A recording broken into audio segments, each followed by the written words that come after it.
Hemavathi link canal express ಕಾಮಗಾರಿ ವಿರೋಧಿಸಿ D Rampur ನಾಲೆಯ ಬಳಿ ಮಾಜಿ ಸಚಿವ ಸೊಗಡು ಶಿವಣ್ಣನವರ ಮುಂದಾಳತ್ವದಲ್ಲಿ ಬೃಹತ್ ಪ್ರತಿಭಟನೆ ಹಮ್ಮಿಕೊಳ್ಳಲಾಗಿತ್ತು. ನಮ್ಮ ಜಿಲ್ಲೆಗೆ 24 ಟಿಎಂಸಿ ಹೇಮಾವತಿ ನೀರನ್ನು ನಿಗದಿ ಮಾಡಲಾಗಿದ್ದು, ಇದೇ 24 ಟಿಎಂಸಿ ನೀರಿನಲ್ಲಿ ರಾಮನಗರ, ಕುದೂರು ಕಡೆಗೆ ನಮ್ಮ ನೀರನ್ನು ಕೊಂಡೊಯ್ಯಲು 10 ಅಡಿ ವಿನ್ಯಾಸದ ಪೈಪನ್ನು ಅಳವಡಿಸಿ ಎಕ್ಸ್‌ಪ್ರೆಸ್ ಲಿಂಕ್ ಕೆನಾಲ್ ಕಾಮಗಾರಿಯನ್ನು ಆರಂಭಿಸಿದರು. ಅಲ್ಲದೆ ನೀತಿ ಸಂಹಿತೆ ಉಲ್ಲಂಘಿಸಿದ ಸರ್ಕಾರದ ವಿರುದ್ಧ ಡಿ ರಾಂಪುರ ಕೆನಾಲ್ ಬಳಿ ಉಗ್ರ ಪ್ರತಿಭಟನೆ ಮಾಡುವ ಮೂಲಕ ಪಕ್ಷಾತೀತ ಮತ್ತು 16 ಮಠಾಧೀಶರು ಮತ್ತು ರೈತ ಸಂಘಟನೆಗಳು ಸೇರಿ ನಮ್ಮ ಜಿಲ್ಲೆಯ ನೀರು ಬಿಟ್ಟುಕೊಡಲು ಸಾಧ್ಯವಿಲ್ಲವೆಂದು ಆಕ್ರೋಶ ಹೊರಹಾಕಿದರು. ಈ ಹೋರಾಟಕ್ಕೆ ಸರ್ಕಾರ ಬೆಲೆ ನೀಡದಿದ್ದಲ್ಲಿ ಮುಂದಿನ ದಿನಗಳಲ್ಲಿ ಜಿಲ್ಲೆಯನ್ನು ಬಂದ್ ಮಾಡುವ ಮೂಲಕ ಹೋರಾಟ ನಡೆಸಲಾಗುವುದು ಎಂದು ನಾಯಕರು ಎಚ್ಚರಿಕೆ ನೀಡಿದ್ದಾರೆ. ಪ್ರತಿಭಟನೆಯಲ್ಲಿ ಮಾಜಿ ಸಚಿವ ಸೊಗಡು ಶಿವಣ್ಣನವರು, ತುಮಕೂರು ನಗರದ ಶಾಸಕ ಜ್ಯೋತಿ ಗಣೇಶ್, ಮಾಜಿ ಶಾಸಕರಾದ ಎಂಡಿ ಲಕ್ಷ್ಮೀನಾರಾಯಣ್, ಮಸಾಲೆ ಜಯರಾಮ್, ಎಂಟಿ ಕೃಷ್ಣಪ್ಪ, ಎಚ್ ನಿಂಗಪ್ಪ, ಸುಧಾಕರ್ ಲಾಲ್, ಮುಖಂಡರಾದ ಜೆಡಿಎಸ್ನ ಆಂಜಿನಪ್ಪ, ಟಿಆರ್ ನಾಗರಾಜ್ ಸೇರಿದಂತೆ ಹಲವು ಮುಖಂಡರು, ವಿವಿಧ ಮಠದ ಪೀಠಾಧಿಪತಿಗಳು, ಸಂಘ ಸಂಸ್ಥೆಗಳ ಪದಾಧಿಕಾರಿಗಳು ಉಪಸ್ಥಿತರಿದ್ದರು.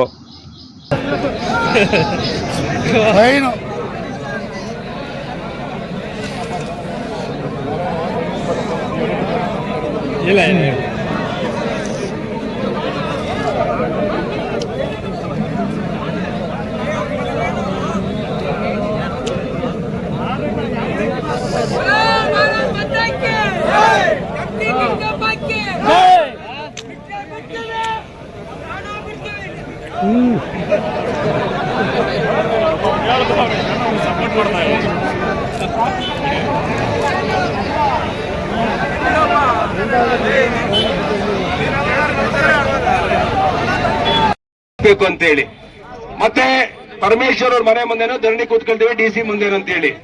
ಆದ್ರೆ ಅಲ್ಲ, ಹೋರಾಟಗಳು ಯಾವ ರೀತಿ ರೂಪುರೇಷೆಗಳಾಗ್ತವೆ ಅನ್ನೋದಕ್ಕೆ. ಆದ್ರಿಂದ ನಾವು ಈ ಕೂಡಲೇ ಸರ್ಕಾರಕ್ಕೆ ವಿನಂತಿ ಮಾಡೋದಿಷ್ಟೇ, ಎಚ್ಚರಿಕೆ ಕೊಡೋದಿಷ್ಟೇ, ಜನ ರೊಚ್ಚಿಗೆದ್ದು ಬೀದಿಗಿಳಿದು ಹೋರಾಟ ಮಾಡೋದಕ್ಕೆ ಮುಂಚೆ ಸರ್ಕಾರ ಕೂಡಲೇ ಈ ಯೋಜನೆಯನ್ನ ಸ್ಟಾಪ್ ಮಾಡಬೇಕು. ಮುಂದಿನ ಕ್ಯಾಬಿನೆಟ್ ಅಲ್ಲಿ ಅಂದ್ರೆ 4ನೇ ತಾರೀಕು ನೀತಿ ಸಂಹಿತೆ ಸಂಪೂರ್ಣ ಆಗುತ್ತೆ.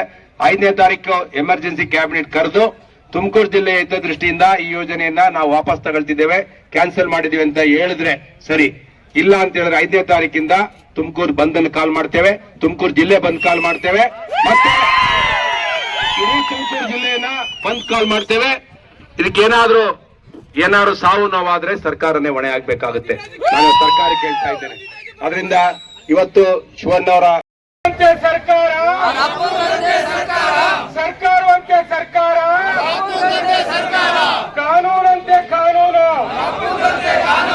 ದಯಮಾಡಿ ಸಭೆ ಕೊನೆಯ ಹಂತಕ್ಕೆ ಬಂದಿದೆ. ಇನ್ನ ಒಂದ್ 3-4 ಜನ ಮಾತನಾಡಿದ್ದಾರೆ.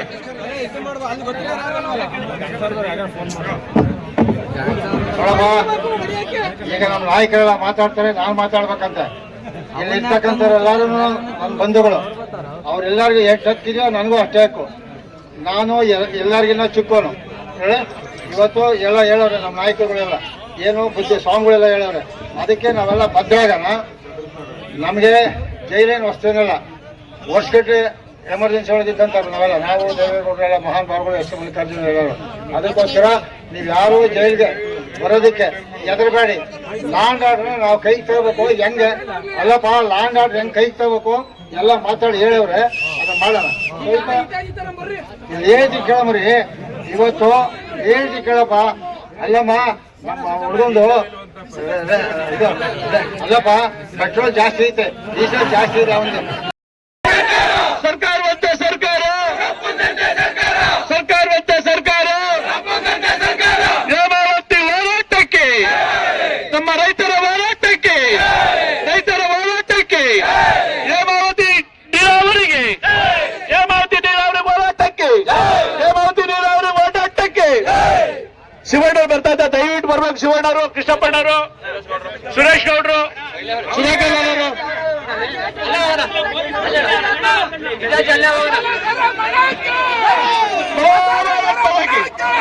ಪೊಲೀಸ್ ಬಿಡ್ತಾ ಇಲ್ವಂತೆ.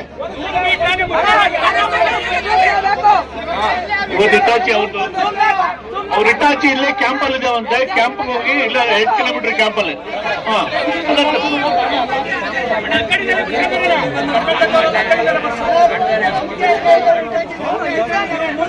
ಕಿಶಪಣ್ಣ ಬರಬೇಕು.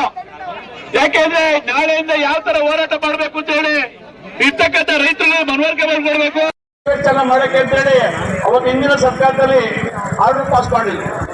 ಅದಾದ ನಂತರ ನಾವೆಲ್ಲ ಸೇರಿ ಇರ್ತಕ್ಕಂಥ ಎಲ್ಲ ಜಿಲ್ಲೆಯ ಶಾಸಕರು ಮಾಜಿ ಶಾಸಕರು ಸೈನ್ ಹಾಕಿಸಿ ತಗೊಂಡೋಗಿ ಕೊಟ್ಟು ಸನ್ಮಾನ್ಯ ಉಸ್ತುವಾರಿ ಸಚಿವರಾದಂತಹ ಮಾಧುಸ್ವಾಮಿ ನೇತೃತ್ವದಲ್ಲಿ ಅಂತ ಸ್ಟಾಪ್ ಮಾಡಿಸಿದ್ವಿ, ನಿಲ್ಲಿಸಿದ್ವಿ. ಅದಾದ ನಂತರ ಅದೇ ದುಡ್ಡು 1,000 ಕೋಟಿನ ನಮ್ಮ ಮುಖ್ಯಮಂತ್ರಿಗಳು ಯಡಿಯೂರಪ್ಪ ಹಾಕಿ ಆ ಜಾಗ ನಕಲೀಕರಣ ಮಾಡಿದ್ರೊಳಗೆ ಪಂಚಾಯತ್ ಕೊಡುವ ಅಂತ ಹೇಳಿದ್ರು. ಅವತ್ತು ನಿಂತಿತ್ತು. ಅದಾದ ನಂತರ ಈ ಸರ್ಕಾರ ಬಂದು ಯಾವ ತರ ಮಾಡ್ಕೊಳ್ಳೋದು ಅಂತ ಗೊತ್ತಿಲ್ಲ. ಇವತ್ತು ಮಾಡಿ ನಮ್ಮ ಇರ್ತಕ್ಕಂಥ ರೈತರ ಬಾಯಿಗೆ ಮಣ್ಣಾಗ್ತಾ ಇದೆ ಈ ಸರ್ಕಾರ. ಇವತ್ತು ನಾವು ಸಿದ್ದರಾಮಯ್ಯ ಕೇಳ್ತಾ ಇದ್ದೀವಿ, ಎಲ್ಲಾ ಭಾಗ್ಯ ಕೊಟ್ಟಿದ್ದೀರಾ? ಇದು ಕಾನೂನು ಬಾಹಿರ, ಇದರಿಂದ ಆಗೋದಿಲ್ಲ.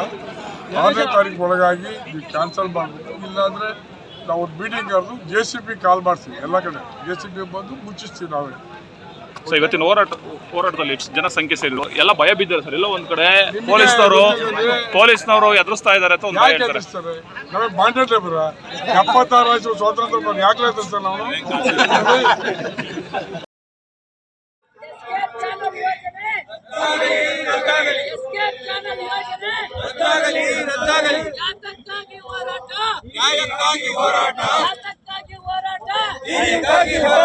ರೈತ ವಿರೋಧಿ ಸರ್ಕಾರಗಳಿಗೆ ರೈತ ವಿರೋಧಿ ಸರ್ಕಾರಗಳಿಗೆ ರೈತ ವಿರೋಧಿ ಸರ್ಕಾರಗಳಿಗೆ ಎಸ್ಕೇಪ್ ಚಾನಲ್ ಯೋಜನೆ ಎಸ್ಕೇಪ್ ಚಾನಲ್ ಯೋಜನೆ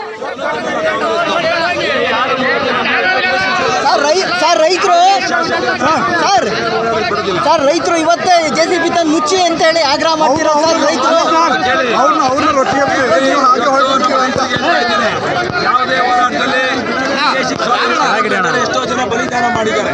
ಇವತ್ತು ಅವ್ರ ಬಲಿದಾನದಿಂದ ನಾವೆಲ್ಲರೂ ಇವತ್ತು ನೆಮ್ಮದಿಯಾಗಿ ಜೀವನ ಮಾಡ್ತಿದ್ದೇವೆ.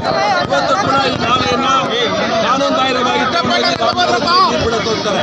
ಅವರು ಇವರ ಬಲಿದಾನ ತಿನ್ನಬೇಕಾಗುತ್ತೆ ಹೋರಾಟದಲ್ಲಿ. ಸರ್ ಈಗ ಯಾವಾಗ ಮುಚ್ಚಿಸ್ತೀರಿ? ಇವತ್ತು ಹೇಳ್ತಾ ಇದ್ದೇನೆ, ಈ ಕೂಡಲೇ ಇದನ್ನ ಈ ಯೋಜನೆಯನ್ನ ಸ್ಟಾಪ್ ಮಾಡಿಸ್ಬೇಕು. ನಾವು 15 ದಿನ ಹೇಳಿದ್ದೇವೆ, ಸಾಂಕೇತಿಕವಾಗಿ ಎಚ್ಚರಿಕೆ ಕೊಟ್ಟಿದ್ದೇವೆ. ಇನ್ನು ಮುಂದೆ ಎಲ್ಲ ಜಿಲ್ಲೆಯಲ್ಲಿರುವಂತಹ ಶಾಸಕರು, ಕಾಂಗ್ರೆಸ್, BJP, JDS ಮತ್ತು ರೈತ ಸಂಘಗಳು, ಎಲ್ಲ ಸಂಘ ಸಂಸ್ಥೆಗಳು ಒಗ್ಗಟ್ಟಾಗಿ ಸರ್ಕಾರ ವಿರುದ್ಧ ಹೋರಾಟ ಮಾಡ್ತೇವೆ. ಇನ್ನು 15 ದಿವಸದಲ್ಲಿ ಕೊಟ್ಟಿಲ್ಲ ಅಂತ ಹೇಳಿದ್ರೆ, ಇವತ್ತು ಇನ್ನು 15 ದಿವಸದಲ್ಲಿ ಇದನ್ನ ಯೋಜನೆಯನ್ನು ವಾಪಸ್ ತಗೊಳ್ಳಿಲ್ಲ ಅಂತ ಹೇಳಿದ್ರೆ ರಕ್ತಪಾತ ತುಮಕೂರು ಜಿಲ್ಲೆನಾದ್ರೆ ಅದಕ್ಕೆ ಕಾರಣಕರ್ತರು ಕಾಂಗ್ರೆಸ್ ಮುಖ್ಯಮಂತ್ರಿಗಳಾದ ಸಿದ್ದರಾಮಯ್ಯನವರು, DK ಶಿವಕುಮಾರ್ ಅವರು ಮತ್ತೆ ಪರಮೇಶ್ವರ್ ಅವರು. ಇಷ್ಟು ದೊಡ್ಡ ಕಾಮಗಾರಿ ಸರ್, ಇಷ್ಟು ದೊಡ್ಡ ಕಾಮಗಾರಿ ಸೇರಿ ರಾಜೀನಾಮೆಗೆ ಒತ್ತಾಯಿಸಿದ್ರೆ ಖಂಡಿತ ಈಗಲೂ ಕೂಡ ನಾನು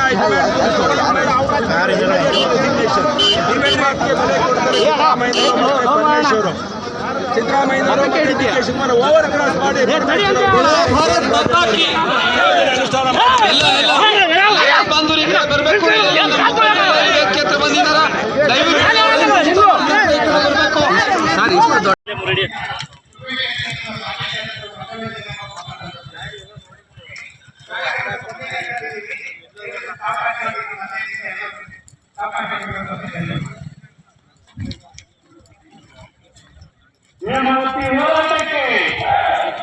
ನಮ್ಮ ಹೋರಾಟಕ್ಕೆ ಶಕ್ತಿ ತುಂಬಲಿಕ್ಕೋಸ್ಕರ ಎಲ್ಲಾ ಮಠಾಧೀಶರು ನಮ್ಮೊಟ್ಟಿಗೆ ಬಂದಿದ್ದಾರೆ.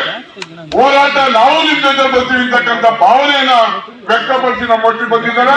ಅವ್ರು ಮತ್ತೊಮ್ಮೆ ನಾನು ಅವ್ರಿಗೆ ನನ್ನ ಪ್ರಣಾಮವನ್ನು ಅರ್ಪಿಸ್ತೇನೆ. ಯಾಕೆ ಗೊತ್ತಾ, ಸ್ವಾಮೀಜಿಯವ್ರನ್ನ ಅರೆಸ್ಟ್ ಮಾಡಕ್ಕಾಗಲ್ಲ, ಮಾಡಿದ್ರೆ ಭಕ್ತರೆಲ್ಲ ಇಟ್ಬಿಡ್ತಾರ ಊರೂರಲ್ಲ, ಹಾಗಾಗಿ ಮುಟ್ಟಕ್ಕಾಗಲ್ಲ. ನಮ್ಮ ಶಿವಗಂಗಾ ಸ್ವಾಮಿ ಚೆನ್ನಾಗಿ ನಗ್ತಾ ಇದ್ದಾರೆ ಪಾಪ, ಅವ್ರಿಗೆ ಗೊತ್ತಿದೆ ಸಮಸ್ಯೆ ಅಂತ. ಹಾಗಾಗಿ ನಾನು ಶಿವಣ್ಣವ್ರಿಗೆ ಹೇಳೋದಿಷ್ಟೇ, ಬರೀ ಭಾಷೆ ಮಾಡಿ ಹೋಗೋದಲ್ಲ ಅರ್ಥವಿಲ್ಲ, ಮುಚ್ಚಿ ನೀವು